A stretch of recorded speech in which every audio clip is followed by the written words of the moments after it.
Hi, I'm here to do my bike check today before we set out riding today. So the first thing we do is we look at the condition of our tyres to make sure there are no problem areas in there, that they are clean, they're free from any impairments. Make sure there's plenty of air in those as well. We look at the release locks to make sure that they are fastened and secure. Make sure that the wheel rolls freely without any impairment. We check the spokes as well to make sure that they are secure and not movement.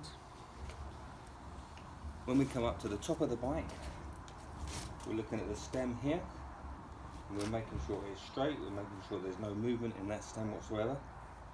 We're also checking the front brake, make sure that front brake works. We're checking the rear brake as well, and making sure that's secure, and making sure that they are nice and secure and tight. Equally, what we do is we come down the frame here to the crankshaft, and we look at the pedals and make sure they turn nice and freely and that there's no play in them. There should be no play in the crank as well. They should be really nicely and easy to run. There should be no movement in the bottom bracket as well. So coming up the frame as well, look at the seat post, we look at the saddle.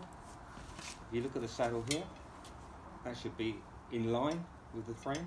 In fact, this one isn't, it's slightly out, it's about a centimetre out. That needs adjusting. So we can adjust that on this particular bike through this lever here. But the saddle, there should be no movement in it, and it should be nice and straight. And then when we come to the rear of the bike as well, pretty much like the front of the bike as well, we're looking at the tyres again to make sure that there's sufficient air in the tyres. This one's flat, it needs pumping up. Also, we're looking at the condition of the tyres, we're looking at the walls of the tyres to make sure it's nice and clean and to make sure it's free from any impediment. We're doing spoke checks again to make sure that those are fine, and it should also roll freely and true. There should not be any play in that at all, because that could indicate some problems as well. So that is very quickly what we call an M check on our bike to make sure our bike's in good condition before we set off riding.